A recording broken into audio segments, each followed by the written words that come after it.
All right, welcome.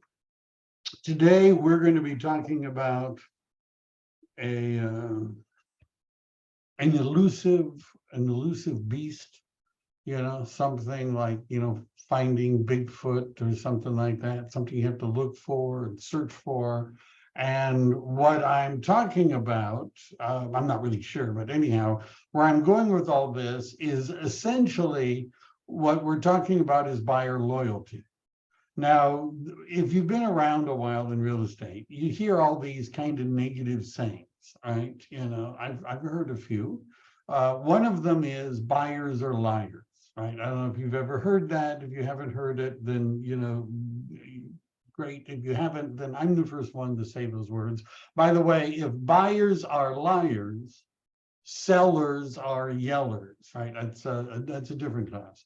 And what agents are really meaning when they say buyers are liars, is they're saying is that the buyer may say something to you and then end up doing something completely different. Like they'll say, you're my agent, don't worry, you don't have to worry about me. We're going to work together. We're looking forward to it. This is what we're looking for, and this is the area we're looking to help us. And then you find out they bought a house that's very different from what they described to you in a different area with a different real estate agent.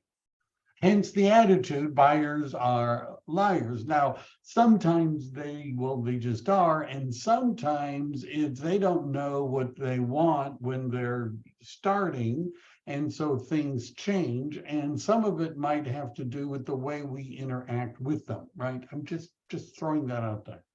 So when we're talking about buyer loyalty, we really need to talk about that in a holistic, it's a terrible way to put it, but approach where it's not just them, right? It's not just them. Maybe it's us too, right? Maybe it's us as well. So the goal, and by now I think more people have entered. So you will see that we've shared with you a folder that I put together. It's got materials in it. If you, I don't know, there's materials in it. It should look something like this when you opened it up. Is everybody got, anyhow. And the thing we're going to start with first is a document I put together called How to Conduct a Real Estate Home Buyer Consultation, right? That's what it looks like. And what I'm going to do is probably open it in this, just why not? Come on. All right. And this is some ideas that I've put together. I'm going to do another class soon on just the way in which I put this together, which is more interesting than it probably looks like right now. Let me just, all right, cool. All right. So let's talk about what are the things why would a buyer want to meet with you? Let's just start with that. See, I know what real estate agents generally would like, which is before we even show the property to the buyer, before we even took the time to meet with the buyer, we want the buyer to make a commitment to work with us exclusively and preferably forever. And no matter what, right? That's what a typical real estate agent would like. We want them to commit to work with us exclusively for a year or two, but if they buy anywhere, any exclusive, right? That's what we want. And sometimes agents push this even before they've actually met the buyer. And what I believe is more effective if we were looking at a normal sales sequence.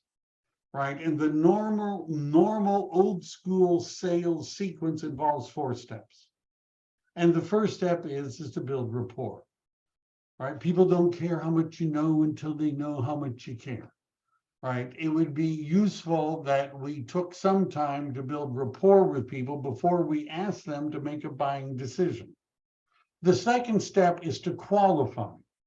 And when we're qualifying somebody in a sales arena, what that means is we're asking questions to uncover problems, right? Qualify means, and yes, it could mean qualify for a loan, but it could also just mean, do you qualify as somebody who's a serious buyer that I'm willing to spend my time on?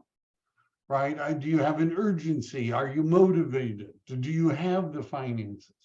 Are there obstacles that you're going to need to overcome? That's qualifying, right? Qualify is finding problems. The third step in a sequence would then be to show people how we can help them with their problems. If buyers didn't have problems, they wouldn't need real estate agents. So when that's a presentation, right? The showing. It could mean showing property too, but we're talking about a presentation here. And then the fourth step is to close and ask people to make a decision. Now, it doesn't work in the opposite sequence. In other words, if you're attempting to close before you built rapport, or even found out, do they want to buy a house? Can they buy a house? Are they unemployed, bankrupt, and convicted arsonists? Right? Maybe they can't even buy a house. And then to show, in other words, we don't close first, we close after the presentation. So the home buyer consultation is about the building rapport. It's about qualifying, asking questions. I have a list of some questions. It's about asking questions, and it's about making a presentation, which at the conclusion of, we would then close, and closing simply means asking for a decision. So the process by which we work with buyers should involve an initial consultation. Now, prior to that, we have to have conversations with people, right? You have to have conversations with people you know, you have to talk to people you don't know. You may be talking to people at open houses. The conversations lead to appointments, which we're going to call a consultation. Now, it could be in person, could be over the phone, it could be a Zoom call, but you're going to find that the more you show homes to buyers you've not had a consultation with, you've not had an appointment with, the less happy you're going to be as a real estate buyer's agent. Did you hear what I said? The more you show homes with people you've not met with and had an appointment with, the less happy you're going to be as a real estate buyer's agent. Just saying. So there's the consultation from which we would begin the property search. Now, sometimes these get switched around. You say, well, I've already got them on a drip campaign. I'm sending them email alerts. They're already doing the search. We want to get them in for the consultation. If you do too much of the, here are all of the listings before you've met with them, they may be less motivated to meet with you. Then there's property viewings, the offer preparation, home inspections, closing, and post-closing, right? This is just the general plan when we're working with buyers. But today we're going to talk about the consultation. It's a meeting between a real estate agent and a buyer, where the buyer would identify what they're looking for, what they want, what they can afford, and you could go through with them the home buying process. Now, my experience has been that one of the things that the buyers want to know is what's the process, right? They don't necessarily want to hear about everything, but they're interested in knowing what is the home buying process. Here are some steps for a successful home buyer consultation. Gather information about the buyer, needs, preferences, and budget, family, lifestyle, work, school, location. How could you find that out? Right? If I'm meeting with some buyers, how can I find out about them and information and about their family? Well, let's see. Well, there's Facebook, and maybe they're on LinkedIn, and maybe they're on Instagram, and maybe they're on TikTok. I mean, I might be able to find out some things. And we could ask questions in advance. We'll talk a little bit more about that. So we're going to gather information about them. We might want to talk to them about properties to look at. You're going to find that it's oftentimes easier to get buyers to react to you and to meet with you if the goal is to talk about properties that are for sale that they might be interested in. Right? Many buyers are more likely to do that than meet with you for a discussion as to why they ought to work with you exclusively. Right? You understand? If you describe the appointment as, I'm going to explain why you're going to work with me exclusively, And that's what we're going to talk about. They're less likely to show up than there's some good properties I want to show you, that just to get a sense of where you're at and what you're looking for. And I want to talk about some what looks like some pretty good deals. They're much more likely to show up. You would want to have properties to talk about. Listen actively. Let me, before I go on to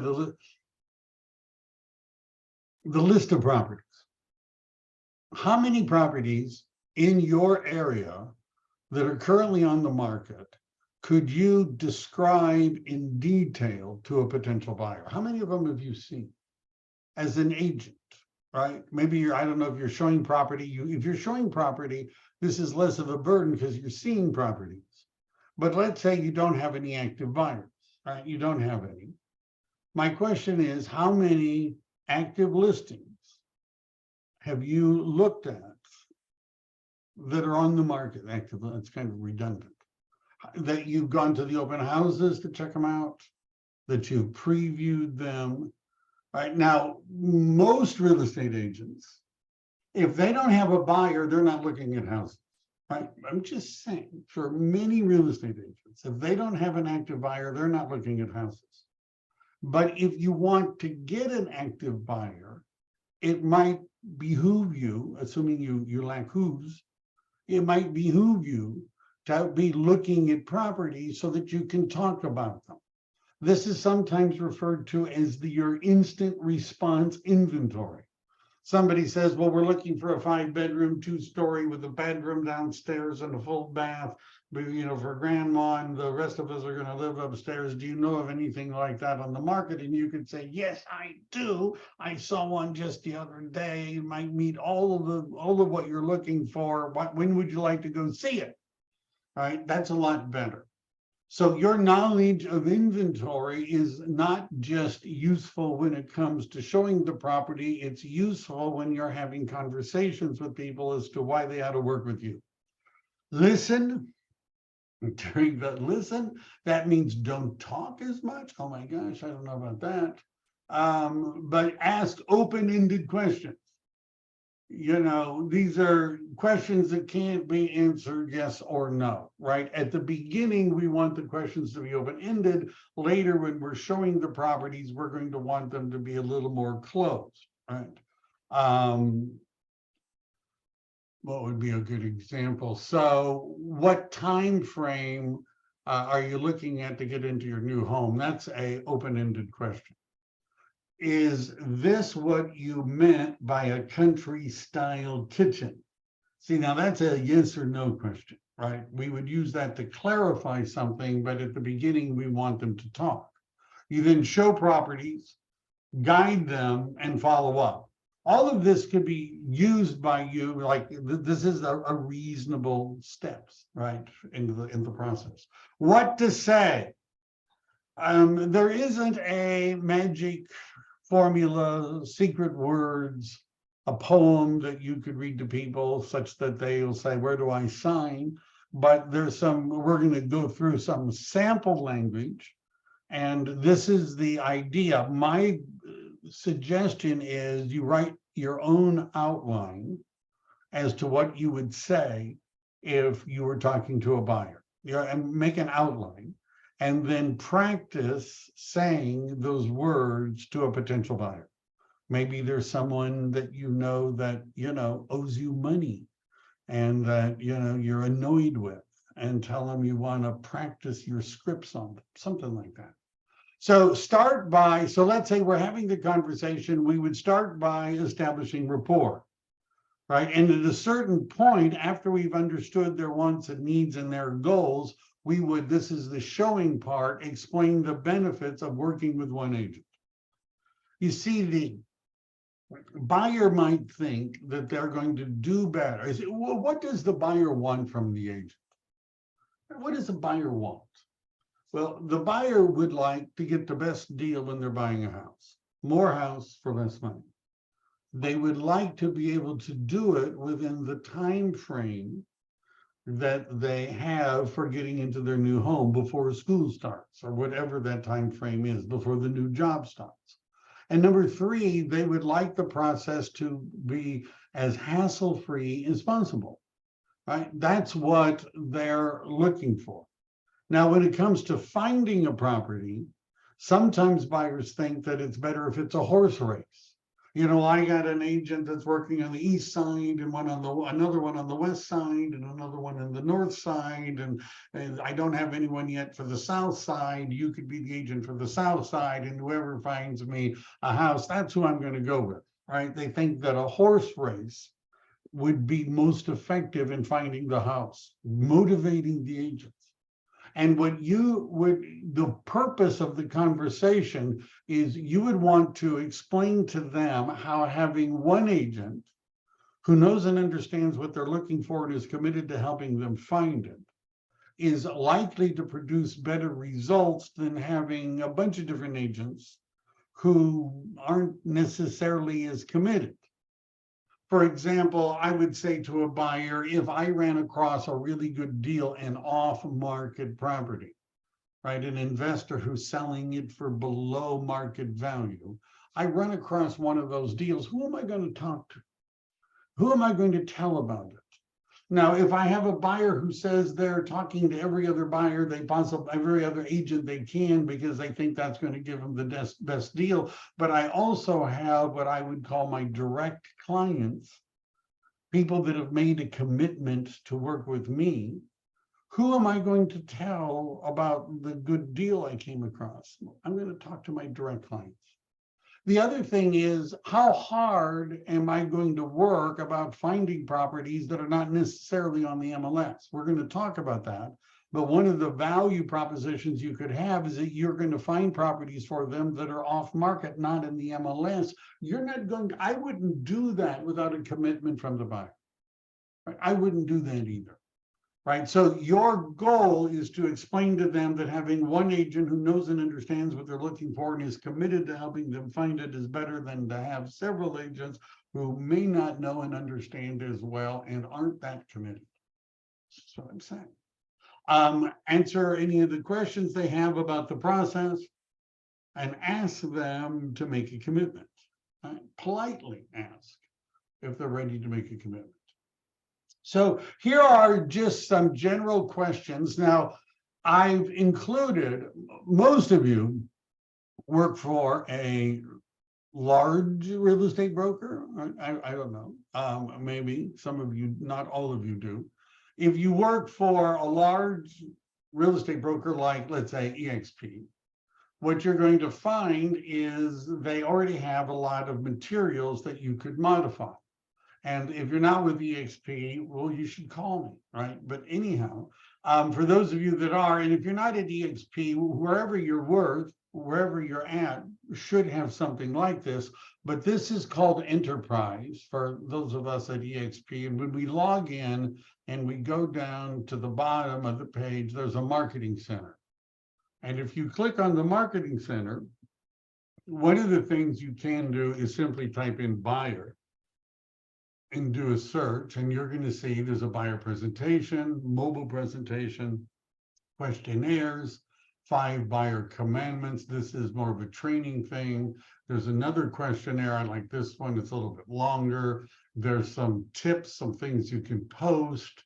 There's neighborhood guides. There's a roadmap, which this is, by the way, you could do an entire buyer consultation just from the roadmap. There's one in Spanish, one not in Spanish, I would guess. Other things that are related to working with buyers, things not to say when you're showing. There's a lot of stuff here, right? A lot of stuff here. And partly what we're doing is we're going to collect stuff that we might want to share. Right now, we're talking about questions. So what you would do is you would notice it automatically brands to me, and you could add some unique text. I haven't bothered to do that. I just wanted to show you what it looks like, but the questionnaire looks like this. All right. And whether you printed it out and you have it handy or you converted it into a Google form, which I've done in the past, but here, if you don't know what to ask, here's a bunch of questions you could ask. And by the way, if you're meeting somebody, and where would you do this, right? You can do it on the phone, you can do it on Zoom or Google Meet, you can do it in person. If you're going to do it in person, where would you hold it? For many, many years, I've been doing these at coffee shops. I have found that even when I worked at a brick and mortar office, I almost never met buyers at the office, almost never. Right. It was a lot easier for me to meet with the buyer at the coffee shop near where they worked or lived than it was to get them to drive across town, to the office. So you could just, ask them in person, and you could print this out and take it with you and handwrite it really old school. Use a stubby little pencil. Right. You could convert this into a Google form and send it to them. You could ask them over a Zoom or a phone call. You could go through. Anyhow, you want questions. Here are questions. Right. And this is pretty much an exhaustive list of questions, all sorts of things about what they're looking for. Remember that what they say now may not be what they buy. Right? There's no battle plan survives contact with the enemy. But these are reasonable questions that you might want to ask. There's two groups of questions. Other things that you could include, I've thrown some other things in there. Let's go back to this. All right. So this is just a general list of questions that you might want to ask. Right? There are forms, depending on which company you're at. You either have the EXP questions, there's lead sheets. There are a lot of lists of the different kinds of questions. Now, my suggestion, how are we doing? My suggestion is that we want to expand, not contract, when it comes, how do we edit it for our information? So Audrey, if you're a member of EXP and you log into Enterprise, it'll automatically do it. If you're not with EXP, call me and we can fix that. If you're with another broker, you're going to have to just copy and paste it. And, I don't know. I don't know. Ask your broker, why don't they give you stuff like this? And they probably do. Okay. So we're going to ask questions. The goal is to expand. So if somebody says, well, I don't want to be any further than 8 minutes from 8 miles, right, from where I work. Here's where I work. I don't want to live any more than 8 miles away. Okay. You got it. 8 miles. Now, you're right, okay, 8 miles, I got you. All right, yeah, can we search within a radius of a location for homes for, yes, you can do that, But this is why I would ask him after I've written it down. You want something within 8 miles of where you work. I understand how you feel, the way the traffic is, boy, even that's gonna, but let me ask you this. Supposing I found a property that otherwise was perfect. Right? It was in the right price range. It had everything else you're looking for, except it was a little bit more than 8 miles away. Do you want me to just not even tell you about that one? You don't even want to hear about it? Is that what you're saying? And most of the time they'll say, well, it's close, sure, we'd still like to hear about it. So even if it were 9 or 10 miles, you still might want to hear about, okay, great, that's good. All right, that's fine. Now you say you want 4 bedrooms, got to have 4 bedrooms. I hear you.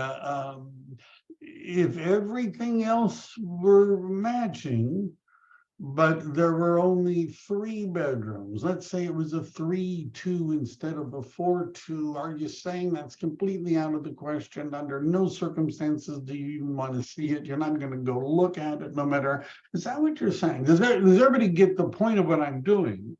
I'm not trying to reduce the number of options. I'm trying to expand them.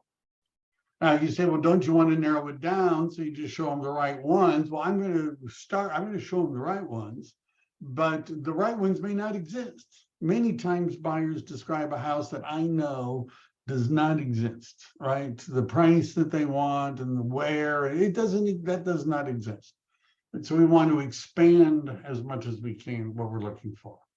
The real question is going to be explaining to them what's in it for them, right? Everybody is listening to the same radio station. That's the old line, WIFM.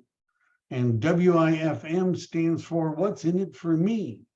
See, we all know what's in it for us if the buyer agrees to work with us exclusively. We can explain that really well. But can we explain effectively what's in it for them if they make a commitment to work with just one agent? What's in it for them? And if you can't explain what's in it for them, you're going to have trouble getting people to agree to that. One of them is access to properties. Now, listen to me.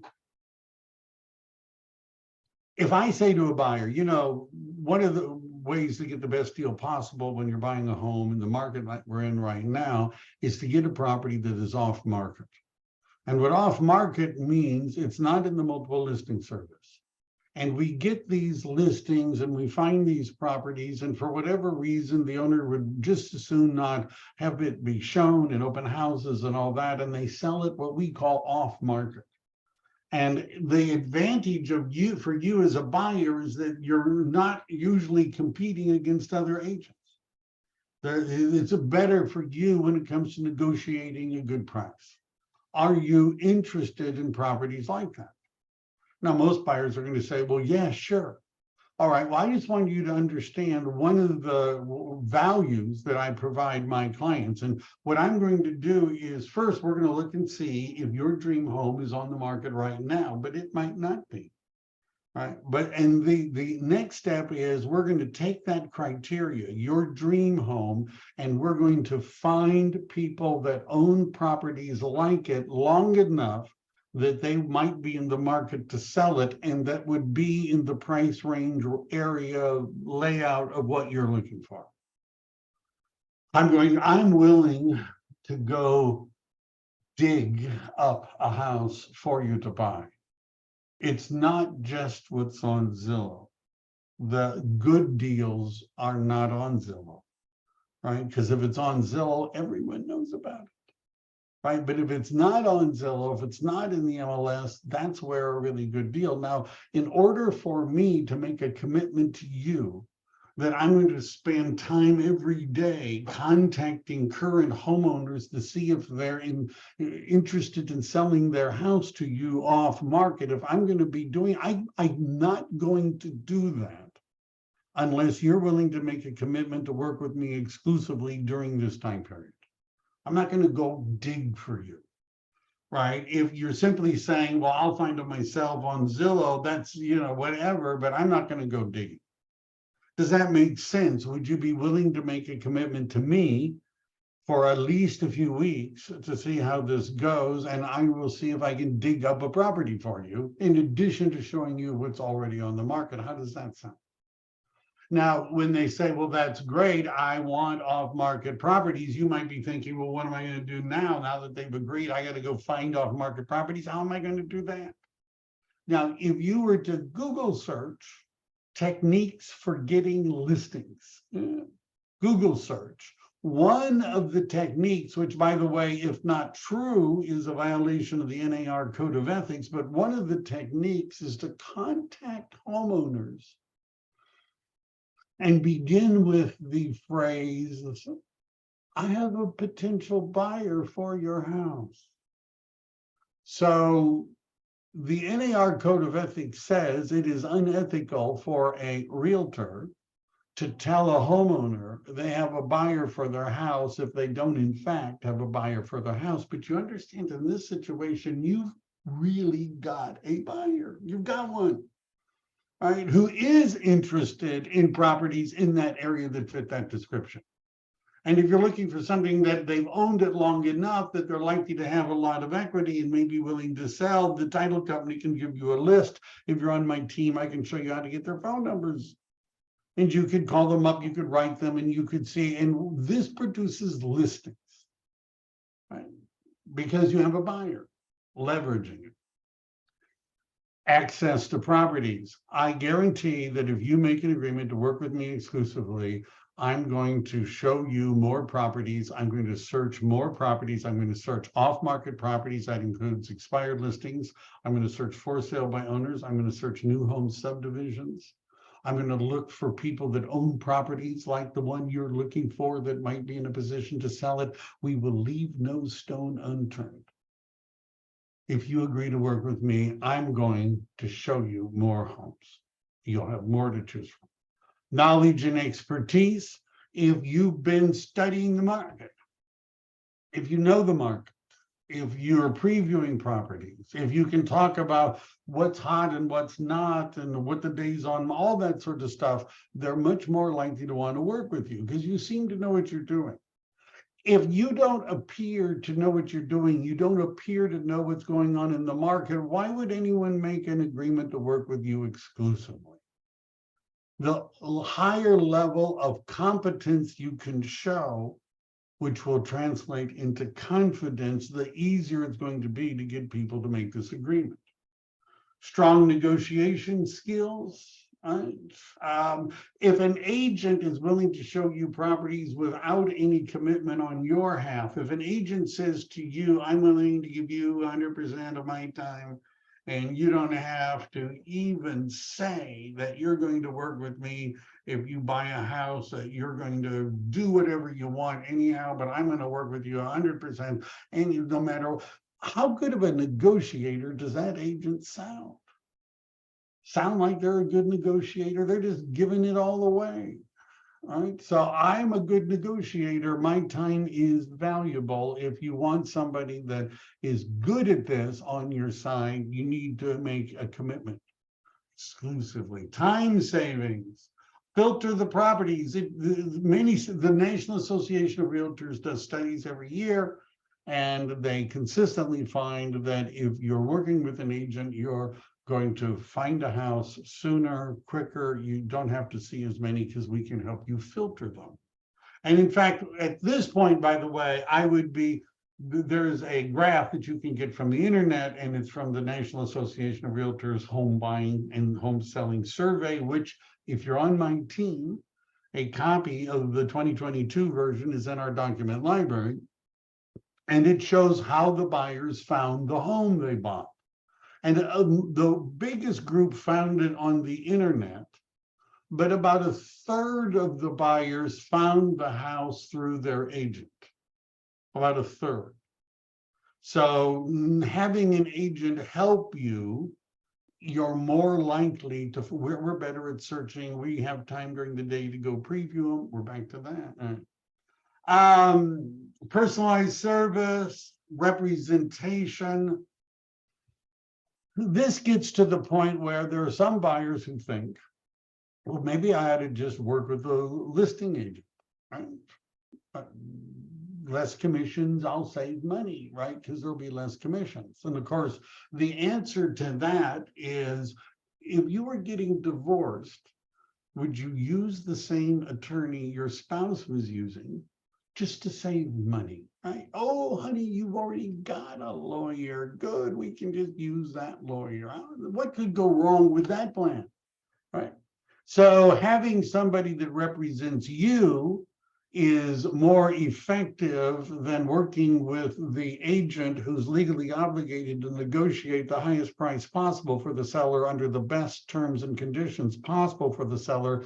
They are legally obligated to do that. Why would you want that person writing the offer for you and advising you about repairs and advising you about what price to offer? It's more professional, and we're much more likely to do our job and follow up. So you should have a value proposition. Somebody said to you, give me 10 things that you're going to do, 10 reasons why I ought to let you be my buyer's representative, my buyer's agent. Tell me, give me some. How many do you have? So here's a general list of the kinds of things that you could put into a personalized value proposition. Experience. You might be thinking, well, I don't have any experience. Knowledge of the local market. Knowledge of the local market allows new agents to compete successfully against experienced agents. The more you know about properties, because you've seen some, and can talk about properties that are for sale, what's happening, are the days on market going up or going down? Is inventory going up or going down? Is the median and average price going up and going down? Are we seeing what percentage are price reductions? Are there any price increases? The more of that you can talk about, the more likely people will perceive you as an effective real estate agent. Strong communication skills, if you've got them, I would mention them. I would communicate them. Access to a wide range of properties. I've already mentioned that in addition, and by the way, one of the advantages at EXP is we're one broker in California. We have more than 12,000 agents just in California, and we get off-market properties and all sorts of things that you only get from big ones. Negotiation skills, we've already talked about this. You might put this. Can you take classes, by the way, in real estate negotiation? Yeah, there's a lot of them, right? Which some agents do, so it looks good on their resume. Commitment to customer service, additional services that you might offer, results. And you could make this a book. You could make it a list. You could make it a chart that looks something like this. Right, which is a value proposition for home buying. You could probably copy it. Again, if you're in my group, you're going to have access to the one that you could easily copy and change. But these are the basic ones. Right? Why not? And then a home buying information package. I should have put in a paragraph return there. Things that you might put into a pack. And these are just some examples. And let me talk about this for a second. So a long time ago, we used to print stuff out. And we had file folders, and some of the agents that I mentored even went and put together little binders and things like that with cover sheets and things, and put it all together into a package to hand to the buyer. Not all buyers wanted the package. Some buyers were okay. That sounds great, wonderful, we'll look through it, and then when COVID hit, and I'd actually started even prior to this, because some people weren't into the paper, right? They didn't want a big, cardboard file folder filled with papers and things like that. And so even before COVID, I got into the habit of creating a Google Drive folder for the client. And in the Google Drive folder, I would put all of the things that I used to print out and bring with them. Then they could read the ones they wanted to, and they could print them if they wanted to. But I actually would ask people, do you want a printed copy of information about the home buying process? Or would you rather to have a digital copy? Most people would say a digital copy, please. And then, does your loan agent have any information about what you need to get pre-approved and documents you need and tips about credit? Does your loan agent have any of that? Well, you could put them in a folder. Do any of you know title reps? Do title reps have information about the escrow process from the buyer's point of view, or other buyer-related things that you could put into a folder? I bet your title rep does.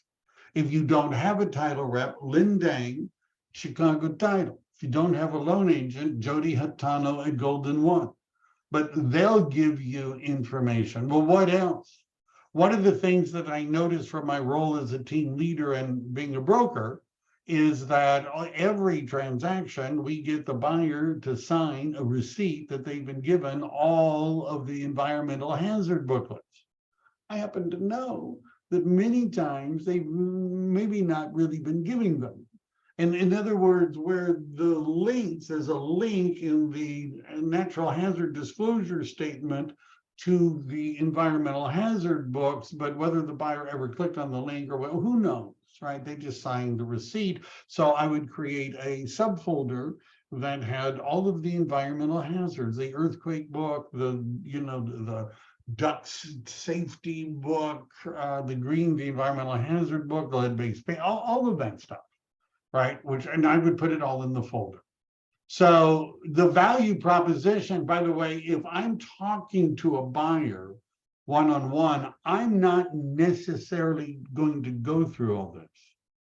Just want to be clear, right? I might be prepared, but I'm not necessarily planning on it. What would I actually be doing? I would be building rapport, asking them questions about their purchase, talking to them about the process, which is how to get the best deal, which involves having an agent help you, and then asking them if, to make a decision. And if they say, well, yeah, that sounds good, when can we see houses today? Well, I would just be moving on from there. If they want more information, I would let them have this. If they said, well, what are you going to do to help us buy a house, at which point I might bring this up, but I don't just do a presentation. Notice this isn't being called a buyer presentation. It's being called a buyer consultation. And as to all this stuff, as I mentioned, I would be putting that in a folder. If your clients are, engineers, analytical type, they're going to go through the folder. Notice a sample purchase contract, a sample residential purchase agreement, and other disclosures and addendums that they might see. For example, statewide buyer and seller advisory, fire hardening, right? All of that sort of stuff, market conditions advisory, all of that sort of stuff, I might, let them see. The different inspectors have information, service provider, list of vendors. We have a template for that, by the way. For those of you that are at EXP, there's about 8,000 templates in our system, including a place to list service providers. You get the idea. The title company stuff, you can create a Google Drive folder, share the folder, put as much stuff in you want, no printing. Things that you should know during the consultation: inventory. Is it going up? Is it going down? Those of you that have watched my classes say that I talk about checking in, how many listings are active today, how many are pending and contingent. What's the ratio of the two? Are 60% active and 40% pending? Is that going up? Is it going down? What are the average days on market? What about prices per bracket, neighborhood, area, or location? Now, many of you are in the world of Matrix, which is the software we use to access the multiple listing service, and it has the ability to show you how the market is doing given different price ranges and in different geographic areas. So you would be saying to them your range, and I'm talking in San Jose numbers here, of 1.2 to 1.3 is a special range. It's a very active range, price range in Silicon Valley, and the days on market are much lower and people are getting more than the list price and that sort of thing. All of those prices and features and things come from the MLS or from RPR. Other changes that are going on, you should be paying attention to what's going on in your area. And by the way, it wouldn't hurt for you to post it on social media, put it on your blog. They're building this, the new employers are moving in or moving out. And scripts, and maybe practice some scripts. And there's a lot of them. How do I get these forms, please? So if, Marianne, thank you for asking the question. I know it was a direct message, but these are available for EXP agents. I don't have a way of converting them for you. You can find some of this at Breakthrough Broker, but they want you to pay as well. I'm assuming you work for a brokerage that has tools and systems. Doesn't your brokerage have tools and systems? If the answer is no, talk to me. All right, loyalty. Getting loyalty, all right, that's what we want. Well, it would help to build a relationship, just saying. And provide value. Provide value to the buyer by sharing your knowledge and expertise of the local real estate market and by being a resource for information about the home buying process. Yeah, we've already talked about that. One of the comments my mentor used to make a long time ago was, you want to make more money? Bring more value to the marketplace. Buyer representation agreement. I see these. Agents send them to me saying, what do you think of the buyer representation agreement? And I look at it and it says, how long is the buyer representation agreement good for? And it said 365 days. Oh, that's all, just a year. Okay. And then when it says, what kind of property are you looking for? It says anywhere, any property, anywhere for a year, right? That sort of thing. And, sometimes I get the feeling that what's going on in the agent's mind is if I get people to sign a buyer representation agreement for a year, right, I've got them, right? I've got them, right? I got their signature on the form, and now they can't buy without using me, or I'll still get paid, so I don't have to do nothing. I can just sit around, I can let them look on Zillow, and they can go to their own open houses because I got a contract, right? I got a contract with them.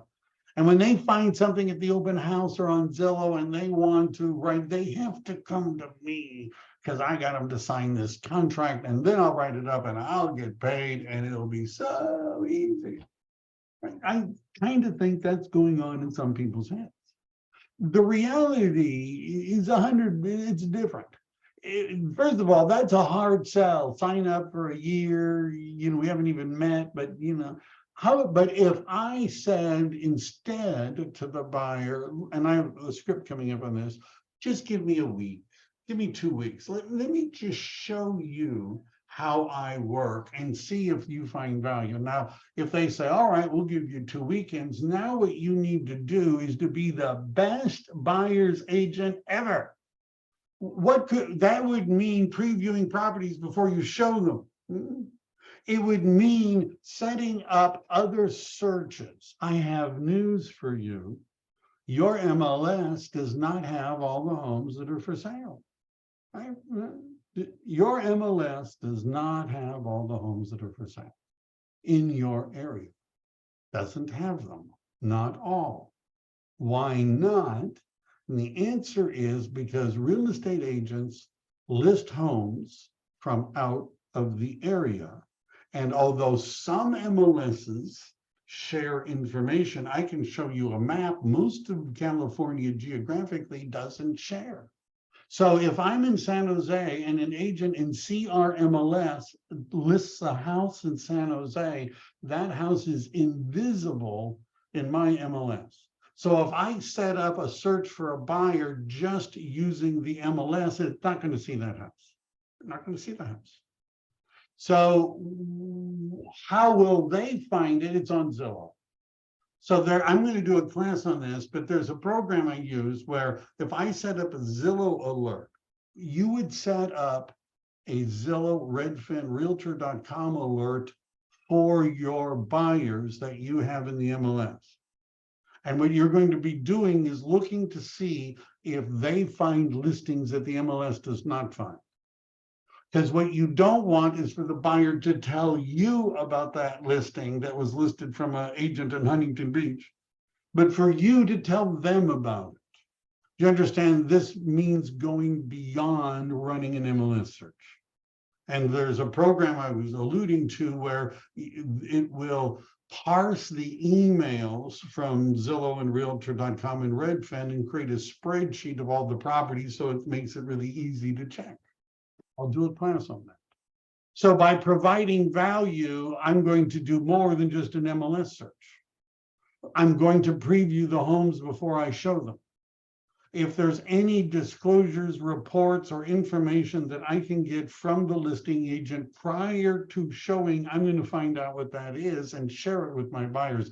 I have a spreadsheet. I have a class on showing houses where when I'm showing them, it gives them all of this information about the various properties, including the showing instructions and when can we see it and that sort of stuff. I'm going to run, in addition to getting all of that stuff together about the property, I'm going to run a CMA. And I'm going to do it in RPR, and I'm going to put the link to the CMA in the spreadsheet. I'm going to email them a copy of the CMA. So before we see the property, I've previewed it, I've talked to the listing agent, and I've run a market analysis. Now, what most agents are going to do is show them the home, and if they like it, then they'll do those other things. But by me doing it in advance, it's going to be easier on the buyer, more work for me, but easier on the buyer, but they'll probably be happier with the process. Does everybody understand what I mean by providing value? Not just waiting for them to say, oh, well, we found one. Communicate effectively, be accessible. Yeah, you have 5 minutes to answer. Follow up regularly. Talk to them, text them, offer additional services. They're going to expect that you know home warranty companies, home insurance, remodeling. They're going to expect that you know these things. Staging, not necessarily for a buyer, but anyhow. Conducting the appointment. All right, these are some sample scripts. Ask open-ended questions. Don't, for some of you, this will be hard, don't interrupt them. Right? Oh, no. Oh, that sort of thing. A buyer guide is something that we would put together. It could be one booklet. It could be a bunch of booklets that we put into a folder. It's not a buyer preference. It's a guide. The guide, by the way, would have all those questions, and it would have information about the process. By the way, one of the other things that EXP has is a page on the process, which is one of the more useful pages in the presentation. Remember, it's about them. Prepare yourself. The agreement signed is what you want.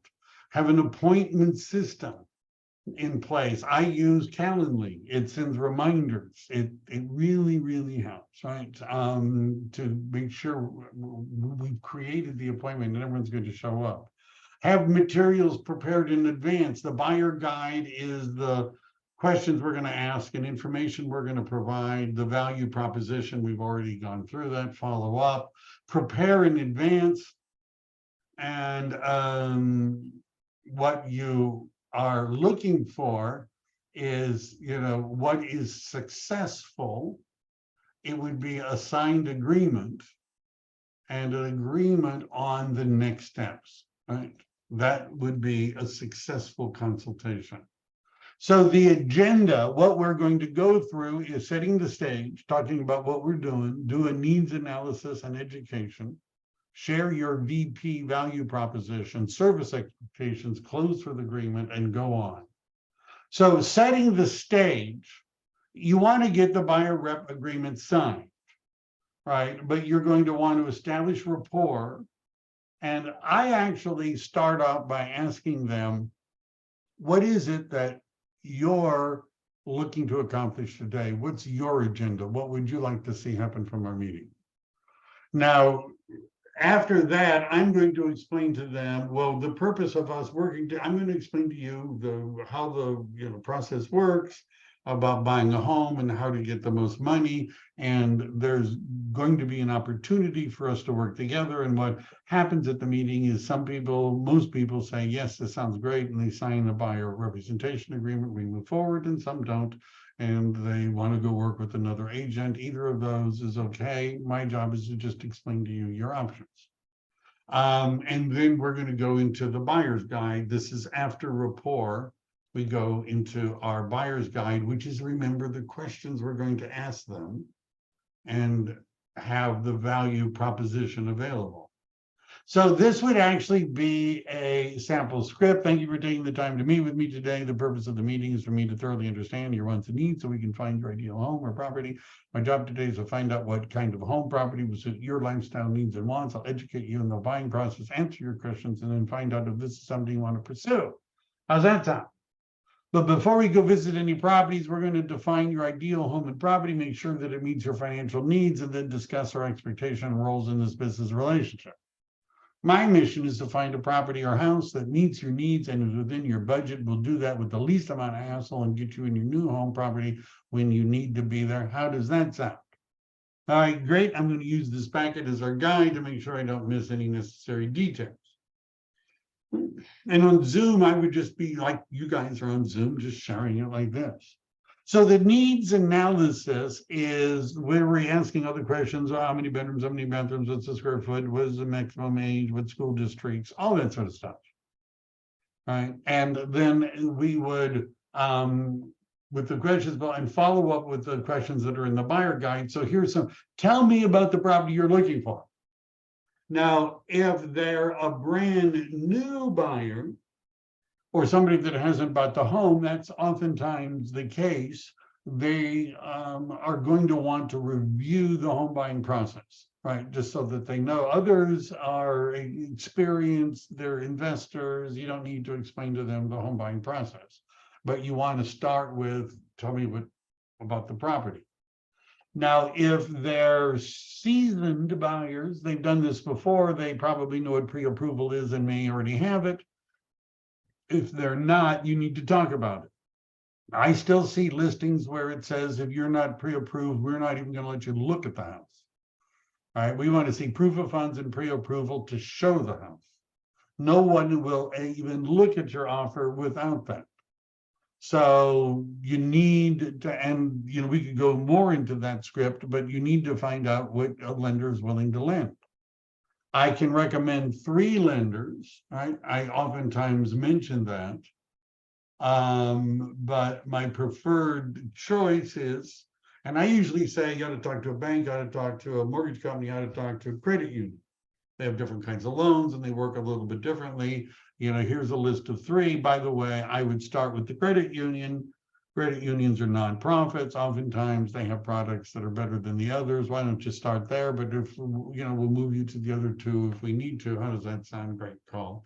Call Jody. Education. Are we in a buyer's market, a seller's market? What is the average days on market? Are sellers getting above or below the list price on average? How much? What's going on?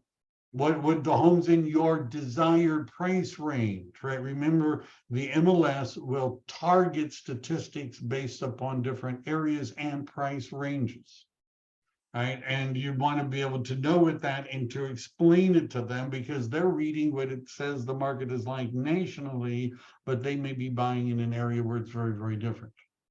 A lot of people need to look at a lot of houses, and that's not true. I need to look at a lot of houses. You don't. This is a good line. Right? You don't necessarily, and by the way, I would take videos if there's things to show them of the homes, previewing them. I'm going to be looking, you don't need to look at a lot of houses. I need to look at a lot of houses. Right?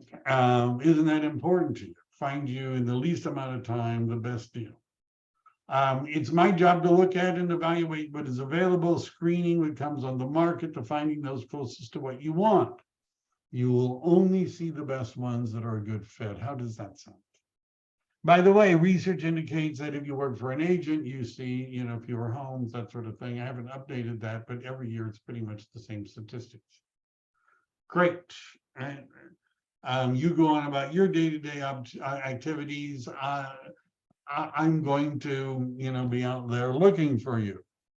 You'll see homes for sale by owner, new construction, open houses. Call me, send me a screenshot if you see something. Then you would talk about the value proposition, right? Unless they're eager to get started. Service expectations. Do you like texting, phone calls, emails, direct messaging, showing properties, how many, when, what kind of what's that schedule likely to look at? And the agreement is the buyer representation agreement. If they've agreed, if they're agreeing as we're going along, and yeah, that sounds good, whatever, then we would, present them with the buyer representation agreement, show them the benefit, get them to close. Now, here's a sample. Now, when I talked about the buyer representation agreement, you have to decide how much commission you want to put in. If you type in, I'm paid by the MLS, where it says commission, then you've sacrificed the ability to sue anyone effectively if they don't work with you, but then you probably weren't going to do that anyhow. And it makes it a lot easier to get a buyer to sign it because the buyer's not being obligated to pay anything. I'm just saying, if that's all you want is a signature on the form, that's the easiest way to do it. If you want them to guarantee a minimum amount of commission and be willing to make up the difference, it's a different level. But if the commission is paid by the seller, that's true if you're not using a buyer rep agreement that says the buyer has to pay. Right? Buyer representation is a two-way agreement. Right? I'll be loyal to you, but you have to be loyal to me. That's the two-way agreement. I would really like to continue working with you, just as you would hire an attorney to represent you in court, or you'd hire an accountant. You're hiring me as a real estate agent. We are at the point in our relationship where you want me. Are we at the point in our relationship where you want to hire me so we can move forward with finding you a home? Right? That's a good sentence. They say, yes, you just need to sign it right here. It could be printed out. I usually just send it by, electronic signatures. Do you know that state law requires, did you know that state law requires that you explain agency to buyers and sellers? Did you know that? When is a real estate agent supposed to explain agency relationships, agency disclosure? When are you supposed to do that if you're working with a buyer? Now, most agents say, well, you do it when you're writing an offer. The California Civil Code says that's the last moment that you can do it and not violate the law. What the Civil Code says is you're supposed to be discussing agency, and this is the wording, when the relationship with the client is more than just a casual relationship. Isn't this what we want, is our relationship with the buyer to be more than a casual relationship? Which means you should go through agency disclosure, which is good because it explains that the listing agent works for the seller and is obligated to do the best for the seller, whereas a buyer's agent represents you and is going to do the best for you. Right? And so dual agents, I've already discussed some of this. This is a long paragraph, but you can look at the words. It's not bad. And so I need you to, by the way, agency agreement can be a separate form, and you can have them sign that first, the agency disclosure. We sign an agreement for one day. I've done stuff like this. Usually it's more than a couple. Let's just do it for the weekend. How about that? Right? Let me get started. It's, I don't know what day is it, Thursday. We can learn, let's just do it for this weekend. Usually I would have a little more time to ramp up. I'll take you to look at houses. If you like the way I work, we keep going. If you don't like, you don't have to. But I can't provide the level of service that I can only work with a handful of buyers at any one time. I can't provide the level of service I do to a large number of buyers. So I have to be exclusive in who I work with, and that means they have to be working with me. I know we're in the process of interviewing each other. I appreciate that. Anyhow, so always ask for referrals. Ask if they have other questions. What's the best way to stay in contact? Confirm the criteria. Ask for referrals. Thank you very much for the meeting with me today. I'm looking forward to finding you your perfect house as soon as possible. For your approval letter, I need to, there's something here. I don't know why that number ended up, don't know why. But send me your pre-approval letter. Don't know where anyhow, if applicable, and I'll follow up. And we've pretty much at the end of it. Let me see this chat. How do I get these? Finding everyone. So if you want copies of these forms, first of all, you can download them from my folder. If you're saying, how can I modify those forms so that it works for me? Well, you have to be at EXP. All right, you have to be at EXP. That's one thing. Or I don't know. We have lots of good stuff. So if you're at EXP, you would log into Enterprise, you'd scroll to the bottom and go to Custom Marketing Materials. And as I demonstrated, if you're working on something with the buyer, if you just type in buyer, there's a presentation, which I'm not going to go over, but there's a copy of it in our folder. There's a mobile version, a buyer presentation. This is a PowerPoint that you can modify. Here are the questionnaires. We can modify them. We being EXP agents, we can modify them. I would definitely look at this document, which is a nice, roadmap kind of a document. Notice how it's automatically put in branding. I have to do a little bit of touch up, but not very much, right? I would put all this stuff in. So, and if you're not with EXP, I just don't understand why, I have to say, I just don't understand. Any questions? Did I answer all the important chat ones? Somebody was asking me to share the screen, but I believe I was sharing the screen up until just now. I am a paid customer. I don't know, Miriam, why don't you send me an email? Your folder, why don't we paste the folder in again? Why don't we paste the folder in again? Why are you? Hey, Mike, can you hear me? Yeah. Hey there. I just thought maybe you're talking about your probate program that we have to be a member, not EXP. Okay, I'm clear now. I don't have a probate program. Oh. No, I mean, I've been a certified probate agent. Oh. I don't have a probate program as such. Okay, maybe it's a different Michael, if I'm not mistaken. Well, send me some money and then we'll work it out. I love that. Yeah. But there's another guy named Michael that does a probate program. He's in Southern California. He's Hispanic and heavy set. And so, yes, you're saying that I look like him. No, I would never say that. Much bigger than me. I never met him. And he's got a probate program and he sells, which is anyhow, but that's not. Yeah. Okay, then it's a different Michael. Okay, different Michaels. There's actually two of us, two Michaels, I've heard. Oh. All right, any other questions other than, are you the guy that does the probate classes? Nope. All right, I hope you found that useful today.